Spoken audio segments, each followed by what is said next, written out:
ομάδες.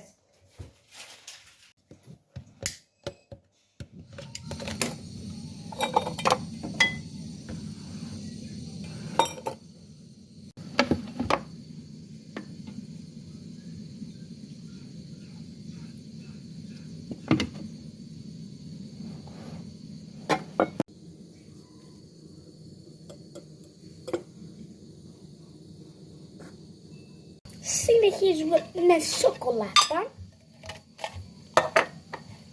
Μπορείτε να την πάρετε, να την παραγγείλετε. Εγώ την έχω χρησιμοποιήσει ήδη 2 φορές. Οπότε απλά ρίχνουμε λίγο τώρα. Ωραία, νομίζω ρίξαμε αρκετή. Την ξανακλείνουμε. Και τη βάζουμε να ζεσταθεί. Πάρα αυτό το μπρίκι που είναι πιο... Το ξανάκανα και τώρα βάζουμε το μπρίκι και ελπίζω να μην πέσει αυτή τη φορά επειδή πολύ λίγο.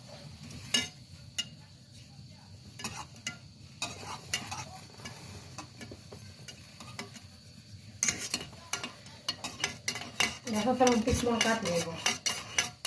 Πες μου λίγο. Ωραία.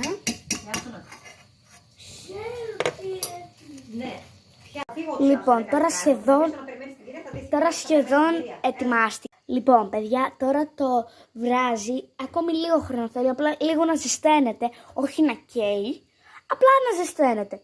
Και αν δεν μπορείτε να τα βάλετε στο μπρίκι, να μπει στο φούρνο μικροκυμάτο. Οκ.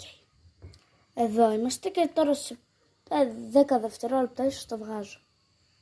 Μόλις τη ζεστάναμε, αυτό το ποτηράκι ήταν σετ, απλά το βγάλαμε επειδή στη συσκευασία ήταν. Τα ρίχνουμε μέσα. Για να μην θολώσω τα γυαλιά μου, τα βγάζω λίγο.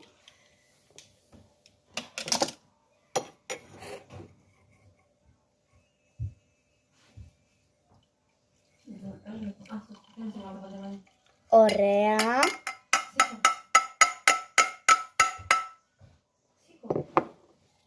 Το καλύτερο ποτέ.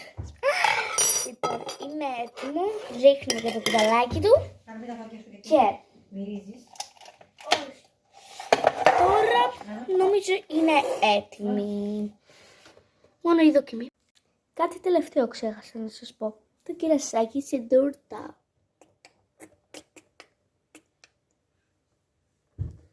Ωραία. Έτοιμο. Αυτά. Τώρα είναι η δοκιμή και τέλος. Η δοκιμή. Τέλεια.